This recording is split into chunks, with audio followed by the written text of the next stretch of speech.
अस्सलाम वालेकुम वरहमतुल्लाहि वबरकातुहू। कुवैत की जानब से 31 ममालिक पर दाखिले की पाबंदी और कमर्शियल परवाज़ों पर पाबंदी आयद करने के फैसले के बाद सफ़र और सियाहत की एजेंसियों में उलझन पैदा हो गई। खबर की तरफ बढ़ने से पहले अगर आपको हमारी वीडियो अच्छी लगे तो इसको लाइक कर दें और चैनल को सब्सक्राइब कर दें, क्योंकि इस फैसले के नतीजे पर एयरलाइंस को जो नुकसान उठाना पड़ेगा, इस नुकसान को पूरा करना नामुमकिन है। 31 कमर्शियल परवाज़ों की मअतली के बाद ऐसा फैसला एयरलाइंस के लिए नाकाबिले बर्दाश्त है। इन्होंने कहा कि इस फैसले से अगस्त के महीने में कुवैत में करीब 1 लाख मुसाफिर मुतासर होंगे। इस बारे में हवाई शोबे के एक सरकारी ज़राए ने कुवैत हवाई अड्डे पर कमर्शियल परवाज़ों को शुरू करने और फिर अचानक 31 ममालिक पर पाबंदी लगाने के फैसले पर हैरत का इजहार किया।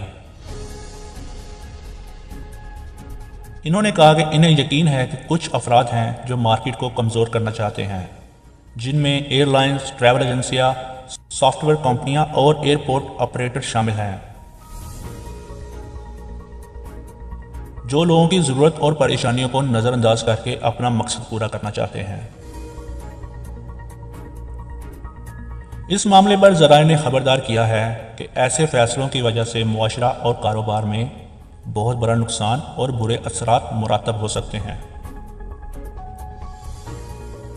और इन्होंने हैरत का इजहार किया कि बाकी सारे खलीजी मुल्कों में आराम से सारे कारोबार चल रहे हैं और यहाँ पे ऐसा क्यों हो रहा है।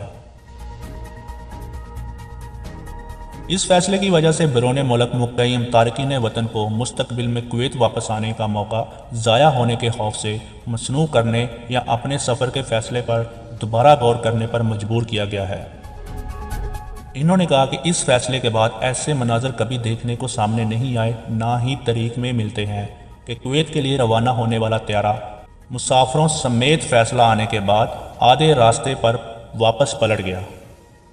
त्यारे के साथ इससे पहले ऐसा वाक़या कभी नहीं देखा गया। अचानक जिस अंदाज में फैसला लिया गया, इस पर तनकीद करते हुए अल खराफी ने कहा कि नुकसान एयरलाइंस कंपनियों, ट्रैवल एजेंसियों और मुसाफिरों में तकसीम किया गया है। इन्होंने कहा कि वो तवक्का करते हैं कि अगर अगस्त पूरे महीने में ये सिलसिला जारी रहा तो तकरीबन 1 लाख टिकटों पर इसका असर पड़ेगा। और मज़ीद कहा कि इन नुकसानात की तलाफ़ी मुतल्लका अहकाम इक़दामात को करनी चाहिए।